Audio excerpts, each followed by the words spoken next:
काफी समय से हमने बहुत सारी चीजें पढ़ी हमने इंग्लिश में। एक तो बहुत दिनों से 1-1.5 महीने से लगभग अपन 10th से लगाकर अभी तक हमने टेंस पढ़े, नॉन वर्बल सेक्शन में सेंटेंसेस पढ़े, हमने पैराग्राफ राइटिंग पढ़ा, हमने लेटर राइटिंग पढ़ा, सब पढ़ा। तो कल आपका जो 10th के मॉडल टेस्ट पेपर देख रहा था और 9th के भी, उसमें देखा कि एक टॉपिक कंपोजिशन सेक्शन में रह गया है। वो क्या बोला है वो मैं आज 1-2 उदाहरण बता दूंगा आज, या फिर ज्यादा से ज्यादा मैक्सिमम मैं कल ले लूंगा, ताकि अपना ये कंपोजिशन सेक्शन का पूरा मैटर खत्म हो जाए। वो आपके नोटिस वगैरह आपके नहीं है, 9th और 10th में नहीं है, बाकी 11th 12th क्लास में है। आपके सिर्फ क्या है, ईमेल है, लेटर राइटिंग है और पैराग्राफ राइटिंग है। पर पैराग्राफ राइटिंग में 2 प्रकार के पैराग्राफ आपके आते हैं।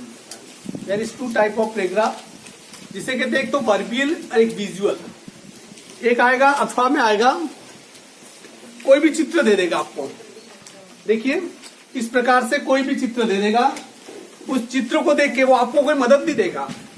चित्र किसी व्यक्ति का हो सकता है, चित्र किसी घटना का हो सकता है, चित्र किसी भी प्रकार का हो सकता है। जैसे देखिए ये जैसे चित्र दे दिया, और वो देगा कोई भी ऐसा विजुअल देगा जो लेटेस्ट हो।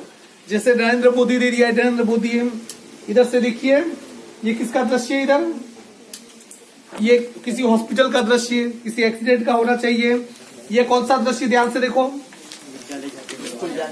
स्कूल जाने का नहीं है, वहां पर ध्यान से देखो। बच्चों के कंधे झुके हुए हैं, भारी बैग की समस्या, बच्चे भारी बैग उठाते हैं, उस समस्या का है। ये देखिए किसका है, महात्मा गांधी का। ये क्या बता रहा है, देखिए ये देखिए ध्यान से देखो, बाल मजदूरी, चाइल्ड लेबर, बाल मजदूरी।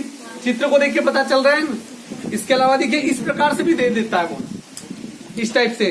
इसमें लिखे हुए होते हैं, ब्रैकेट होते हैं, इसको देख के आपको तय करना होता है कि इसमें किस टाइप का पैराग्राफ है। यहाँ पर देखिए जैसे ये दे रखा है, ये मेकिंग टी, चाय कैसे बनाए, आपको ब्रैकेट में दे रखे। जैसे देखिए take a pot, pour water, put it, ये पूरा प्रोसेस दे रखा है। यहाँ पर देखिए ये बता रहा है क्या, ये रोड रूल्स के बारे में बता रहे हैं, पर इसके बारे में आपको नॉलेज होना जरूरी है। इसके अलावा ये किसके बारे में, कुएं से पानी लाना, ये भी बनता है, कंजर्वेशन ऑफ वाटर, पानी का संरक्षण। तो इतने दूर से ला रहे नहीं है। इसी प्रकार ये दे रखा है, हाँ ये कह रहा दातुर कैसे करेंगे, हाउ टू क्लीन टीथ, किस प्रकार से आप, ये बता रहा है। इसमें और है, ये बताओ, ये आया हुआ एग्जाम में, मैं आपको बताऊं इसमें। ये देखिए ये मैंने आपको लिखा दिया था, ए क्लास विदाउट टीचर। कक्षा में जब नहीं हो तो बच्चे क्या करते हैं, देखो इसमें बहुत सारी घटनाएं दे रखी है, ध्यान से देखोगे। एक बच्चा किताब उछाल रहा है, एक बच्चा बोर्ड पे लिख रहा है, एक बच्चा सोया हुआ है, एक लड़की कुर्सी पे नाच रही है, एक ये तुम जैसा कोई रो रहा है। ये पूरी इसको आपको क्या करना है, लिखना है। इसके अलावा ये जैसे पतंग कैसे उड़ाते हैं, ये देखो ये तुम्हारी शक्ल है। एग्जामिनेशन टेंशन, जब व्यक्ति तुम जब एग्जाम देते हो, तनाव में होते हो, उसके बारे में कहने का मतलब ये है कि इस प्रकार से कोई आ जाए। ये मैं क्यों बता रहा हूं आपको, बताऊं मैं आपको, ये मैं इसलिए बता रहा हूं क्योंकि आपके ऑप्शन में आएंगे, ठीक है। सॉरी 2 आते हैं आपके, कितने आते हैं, इसलिए एक ये आता ही आता है, और इसमें दोनों के दोनों ऑप्शन में आते हैं। कई बार क्या होता है कि जो ट्रेडिशनल प्रकार का जो पैराग्राफ होता है वो कठिन आ जाता है, वो बहुत कठिन पूछ ले, और इधर विजुअल वाला सरल दे दे, और आपको लगता है कि यार ये तो ज्यादा सरल है, मैं लिख सकता था, पर इसकी तैयारी नहीं। पर विजुअल वाले में एक समस्या है, आपको फैक्ट टू फैक्ट लिखना है। अब कैसे लिखेंगे, जैसे कि बाय द वे ये मान लीजिए ये अभी सबसे चर्चित चेहरा है, ये नरेंद्र मोदी, इसका चित्र दे दिया, और आपको इसके बारे में लिखना है, और आपको इसके बारे में 15 लाइन लिखनी है। आप नहीं लिख पाओगे। क्यों नहीं लिख पाओगे, क्योंकि आपको इसकी तथ्यों की जानकारी दी है। महात्मा गांधी 150वीं जयंती आ रही है, तो महात्मा गांधी का फोटो दे दो उसके बारे में को, तो इसके बारे में आप नहीं लिख पाओगे। क्यों, क्योंकि आपके सामने सबसे बड़ी समस्या ये आएगी कि आपको इसके बारे में फैक्ट टू फैक्ट नॉलेज दी है। एपीजे अब्दुल कलाम के बारे में दे दे तो अब्दुल कलाम के बारे में नहीं लिख पाओगे। तो ये आपको जानकारी होना जरूरी है। तो जैसे मैं ये मान के चल रहा हूं कि जैसे एग्जाम में यही चर्चित चेहरा आ गया और इसके बारे में आपको लिखना है, तो आप कैसे लिखेंगे, लेट वी स्टार्ट। पहले आप बनाओगे, ठीक है ना? हाँ, यस साइलेंट। चलिए, नरेंद्र दामोदर दास मोदी का जन्म 17 सितंबर 1950 मेहसाणा जिले के वडनगर में हुआ था। अब ये तारीख, मेहसाणा जिला और वडनगर, ये आप अपनी कल्पना से नहीं लिख सकते हैं। वो जो आप पैदा हुआ वहीं पैदा हुआ, यूं नहीं कि अपनी मर्जी से कुछ भी लिखो। वो तो फिर पहली लाइन चेक करने के बाद दूसरी चेक ही नहीं करेगा बोर्ड में। तो क्या लिखेंगे? Narendra Damodar Das Modi was born on 70 September 1950 in Vadnagar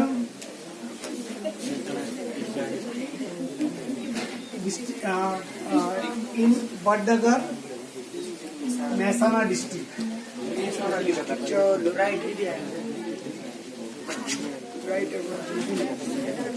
ठीक है, मेहसाणा डिस्ट्रिक्ट के वडनगर में 17 सितंबर 1950 को पैदा हुए थे। ये दूसरा वाक्य, इस वाक्य का मतलब समझ जाइए पहले। अभी तक नरेंद्र मोदी के पहले जितने भी प्राइम मिनिस्टर बने वो सबके सब भारत की आजादी की पहले की पैदाइश थे। मनमोहन सिंह, इनका जन्म 1947 के पहले हुआ था। अटल बिहारी वाजपेयी, उनका जन्म उससे पहले। वीपी सिंह, इसके पहले देवगौड़ा, उसके पहले ये क्या नाम था उनका, गुजराल, उसके पहले ये फिर इंदिरा गांधी, जवाहरलाल नेहरू, ये जितने प्रधानमंत्री हुए वो सभी के सभी 1947 के पहले पैदा हुए थे। ये पहला प्रधानमंत्री था जो 1947 के बाद पैदा हुए थे। ठीक है, यहाँ पर वो भारत के पहले प्रधानमंत्री है। He is the first prime minister of India जो who born before the independence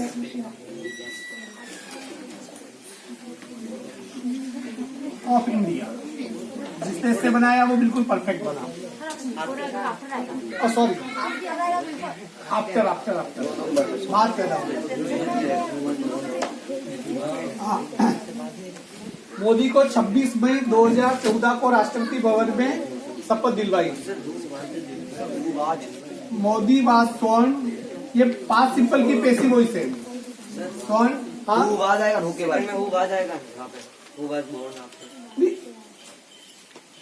who was born after the independence of India. Modi was born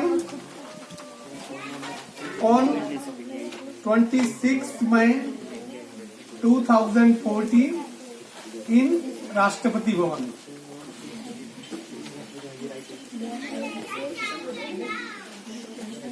इस भवन का नाम है, ठीक है, राष्ट्रपति भवन। उन्होंने सार्क देशों के नेताओं को समारोह में आमंत्रित किया। सार्क देश क्या अर्थ हूँ, ऐसा पहली बार हुआ था जब भारत का प्राइम मिनिस्टर जब शपथ ग्रहण करता है तो भारत के लोग होते हैं, उसमें किसी बाहरी व्यक्ति को नहीं बुलाया जाता है। सार्क देश के अंदर आते देखिए, दक्षिणी एशिया के जितने भी देश हैं, जैसे भारत है, पाकिस्तान है, मालदीव है, श्रीलंका है, भूटान है, बर्मा है, ये सभी देश दक्षिण एशियाई देश, ये सभी देश सार्क में आते हैं। तो उन्होंने ही इनवाइटेड द सार्क लीडर, ये सार्क को यू कैपिटल में लिखा है क्योंकि अपने आप में इसका अलग नाम है पूरा। He invited the SAARC leaders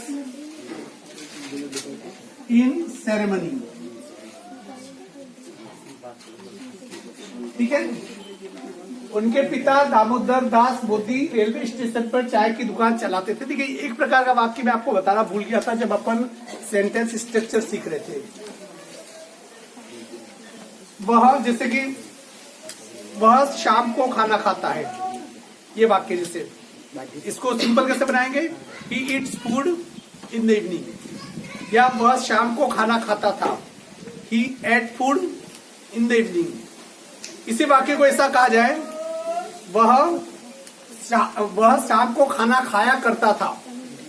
तो इन दोनों में अंतर है। जैसे देखिए, हाथी टेलर की दुकान पे आया, ठीक है ना, हाथी टेलर की दुकान पे आया, तो अपन इसे किसको कैसे बनाएंगे उस स्टोरी में, elephant came at tailor shop. पर ऐसा हो तो हाथी टेलर की दुकान पर आया करता था, तो ये वाक्य इस प्रकार से बनेगा, the elephant used to come at tailor shop. तो ये इस प्रकार के वाक्य यूज्ड से बनेंगे। तो उनके पिता Damodar Das Modi, his father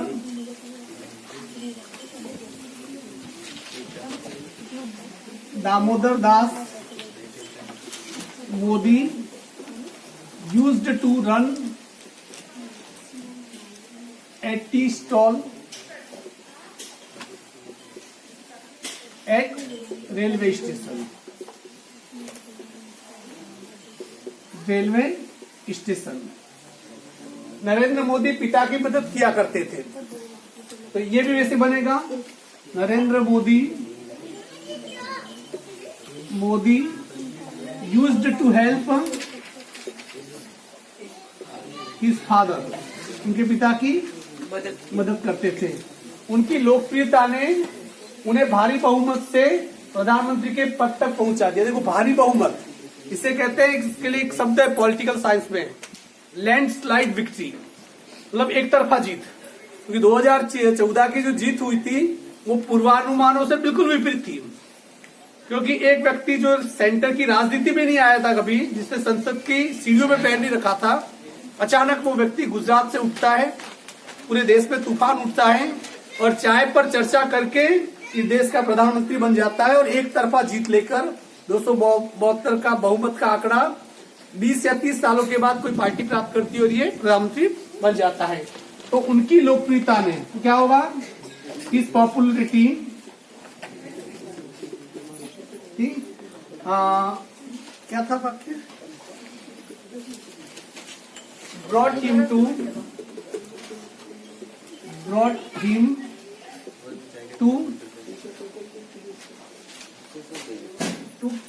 prime minister पद क्या है, brought him to the prime minister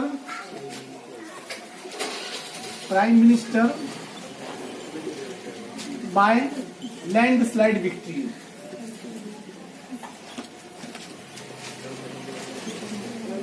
ये मैंने बहुत ही कम सेंटेंस लिखे हैं, क्योंकि बड़े सेंटेंस है इसलिए 14-15 सेंटेंस के बराबर हो जाएंगे, 100 शब्द इसके हो जाएंगे। पर आप इसमें अपनी तरफ से भी जोड़ सकते हो, यदि सही से आपको कुछ पता हो तो सही, क्योंकि इसमें आप अपनी मर्जी से कुछ भी नहीं लिख सकते हो। क्लियर। इसी प्रकार का एक और मैं लिखवा देता हूँ, क्योंकि मोदी जी के बारे में बहुत कम लोग जानते हैं, पर मुझे लगता है कि मोहनदास करमचंद गांधी के बारे में आप जानते हो, गांधी के बारे में, द नेशन ऑफ फादर, राष्ट्रपिता के बारे में, उसके बारे में भी कुछ हिंदी के मैं सेंटेंस लिखूंगा। और वो भी यदि देगा तो क्या करेगा, इस प्रकार से फोटो दे देंगे, और इस फोटो को तो हम सब जानते हैं, इस प्रकार से। ये फोटो इसका मतलब किसका है, क्योंकि एकमात्र एक ऐसा व्यक्ति जिनकी शकल किसी से नहीं मिलती थी। चलिए आप ये पहले उतार दो, फिर मैं हिंदी में लिखवाता हूँ।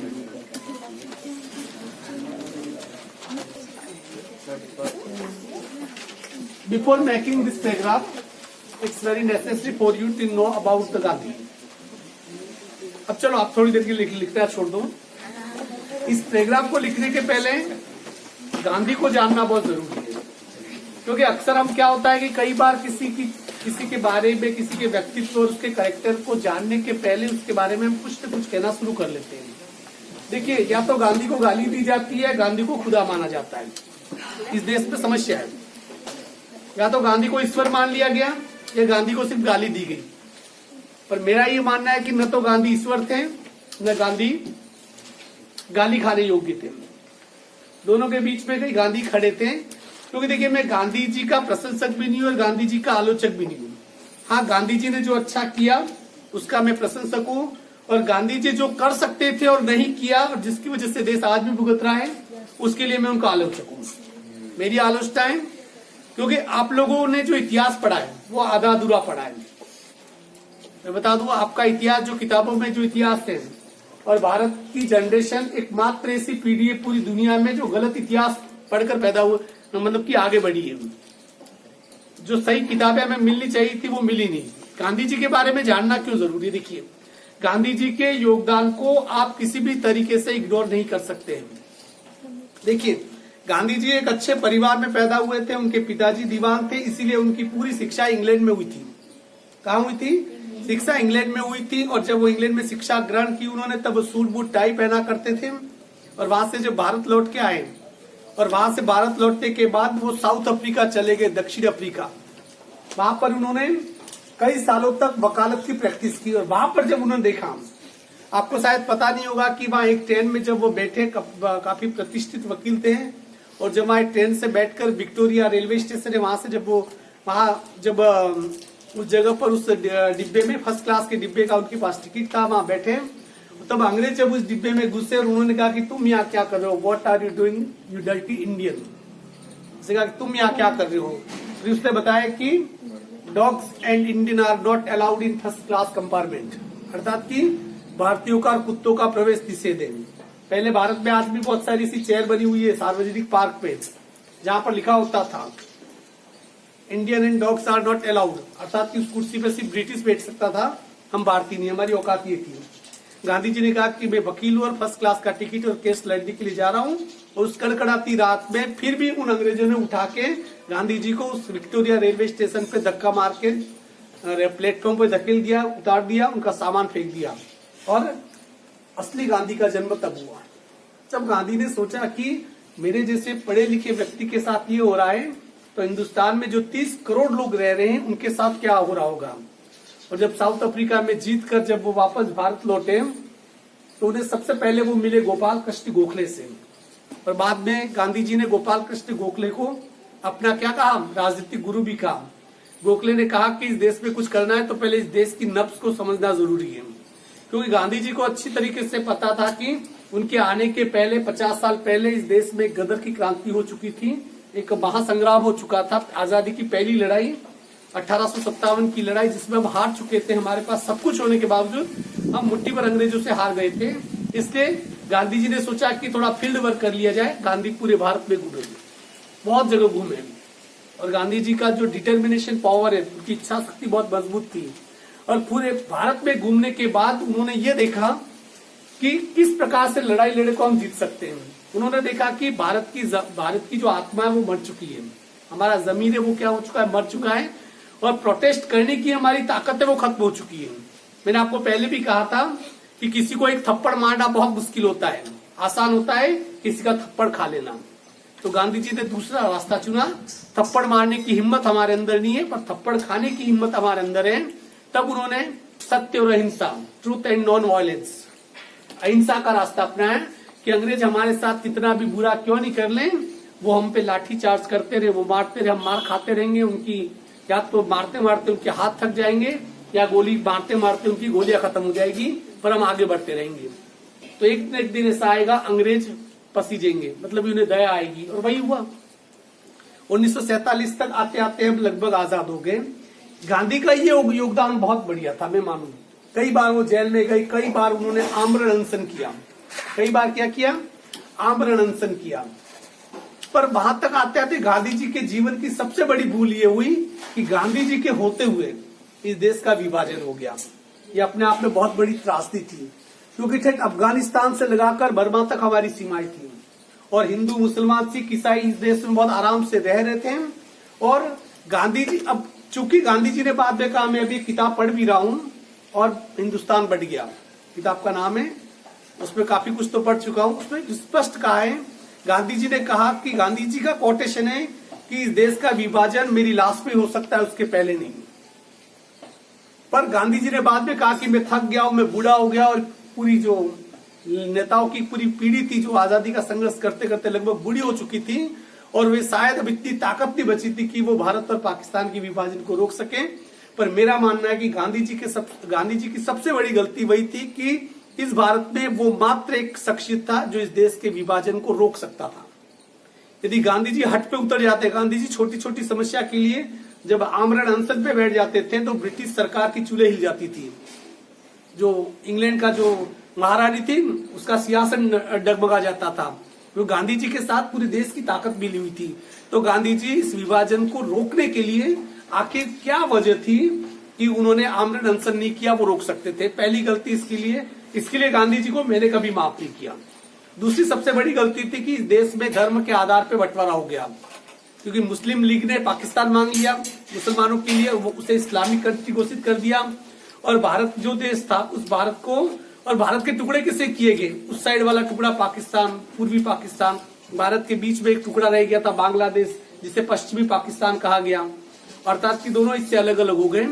तब उस समय जो 1947 में और 1947 से 48 में थे भयानक सांप्रदायिक दंगे हुए, जिसमें लाखों लोग मारे गए, लाखों लोग मारे गए, और पूरी आबादी इधर से उधर ट्रांसफर होना बहुत मुश्किल काम था। उस समय भारत ने समझौता किया था पाकिस्तान के साथ कि हम आजादी के बाद पाकिस्तान के पुनर्निर्माण के लिए भारत 65 करोड़ रुपए देगा। कितने करोड़ देगा? 65 करोड़ रुपए देगा। पर भारत की उस समय हालात ये थे कि भारत 1 रुपया नहीं दे सकता था। तो भारत अपने उस जुबान से पलट गया, वादे से पलट गया। उसने कहा हमारे पास पैसा है नहीं, हम देंगे नहीं। और गांधी जी फिर जिद पे अड़ गए। गांधी जी की पहली जिद ये थी कि अभी के अभी भारत पाकिस्तान को 65 करोड़ दें, और भारत से जो मुसलमान भारत को छोड़कर पाकिस्तान में चले गए, मैं वापस यहाँ से पैदल जाऊंगा, उन सभी मुसलमानों को लेकर वापस आऊंगा। हालांकि पाकिस्तान में रहने वाले सभी हिंदू लौट के भारत में लगभग आ चुके थे। ये 2 जिद उन्होंने पाल ली और आमरण अनशन पे बैठ गए। आमरण अनशन के ऊपर मतलब कि जब तक ये चीजें पूरी नहीं करते हो, 65 करोड़ रुपया आप नहीं देते हो, तब तक मैं क्या करूंगा कि मैं खाना नहीं खाऊंगा। और महात्मा गांधी की तबीयत बिगड़ने लगी। नेहरू ने एक बार कहा भी, लेट महात्मा बी डाई, कि गांधी को मर जाने दो, इसकी जरूरत नहीं अभी हूं। और गांधी जी ने भी कहा था कि अब कांग्रेस की जरूरत नहीं, उसे खत्म कर दो। ये सब चला था सिलसिला, और गांधी जी का अनशन चलता रहा।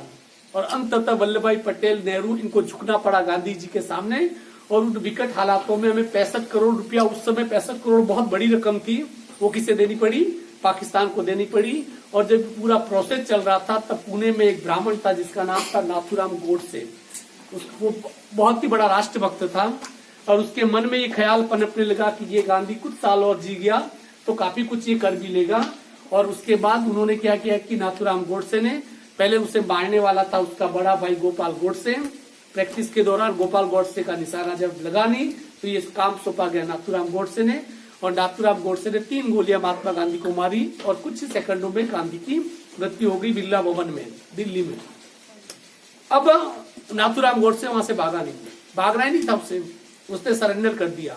लंबा केस चला, और उस केस में नाथुराम गोडसे ने जो दलीलें दी, जो कोर्ट में कार्रवाई चली, और लास्ट में जब समापन का भाषण, आप यूट्यूब पे सर्च करना कि नाथुराम गोडसे का अंतिम बयान, 30-40 मिनट का वीडियो होगा, उसमें शब्द लिखे हुए आएंगे, आवाज आएगी, वो आवाज नाथुराम गोडसे की नहीं है, पर वो क्या बोला उसके आधार पे तो दुनिया का कोई भी जज उन्हें सजा नहीं दे सकता था।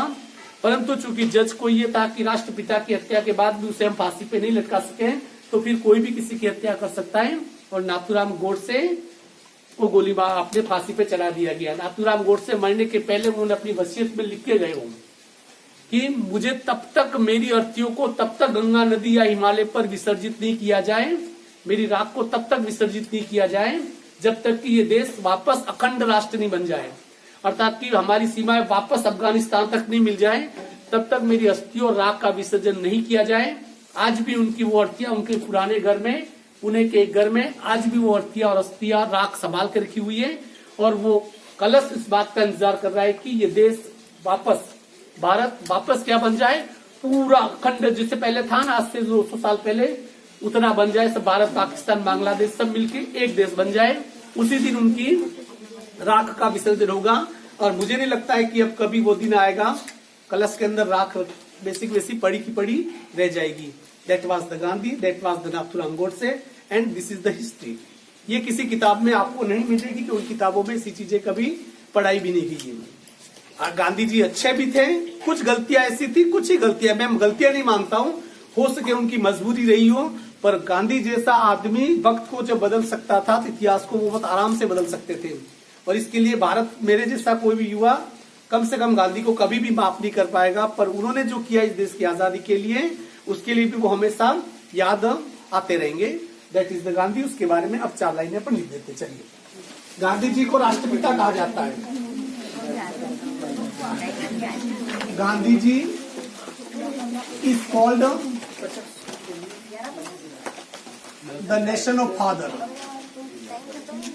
The nation of father. इन्हें क्या कहा जाता है? भारत के राष्ट्रपिता। वह 2 अक्टूबर 1869 गुजरात में पैदा हुए थे। He was born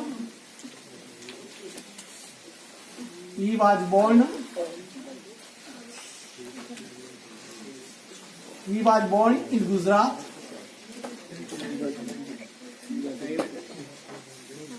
on 2 अक्टूबर 1869। उनका पूरा नाम मोहनदास करमचंद गांधी था। His full name, ये गांधी था नहीं है आज, हाँ तो ही है। His full name is Mohandas Karamchand, उनके पिता का नाम था करमचंद गांधी। उनकी शिक्षा इंग्लैंड में हुई थी। He was educated, ये भी पैसिव वॉइस है, पास सिंबल की। He was educated in England। वे वकालत करने दक्षिण अफ्रीका गए। He went south Africa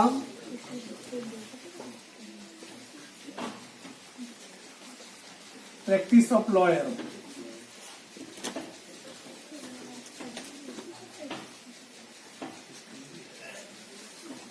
practice of lawyer. Bharat को आजाद करने के लिए वे अंग्रेजों से लड़े। He fought against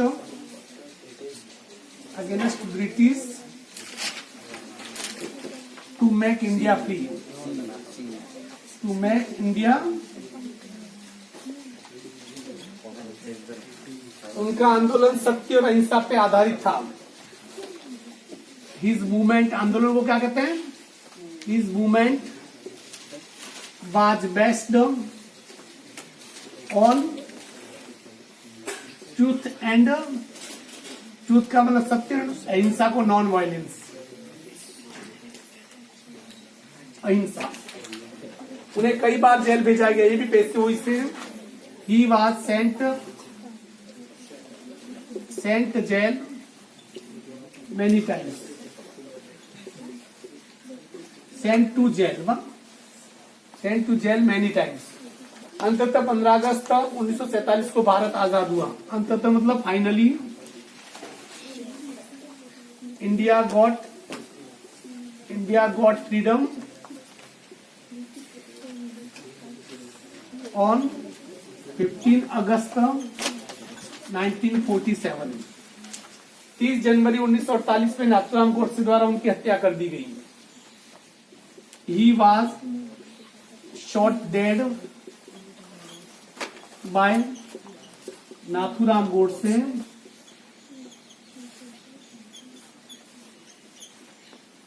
on 30 जनवरी 1948। ठीक है ना? इसे आप आराम से लिख दीजिए। बाद में मैं 2 फोटो भेजूंगा, उन 2 फोटो पे मुझे लिख के बताना। ठीक है? मेरे लिए फोटो में आसान होगा, टाइप नहीं करना पड़ेगा।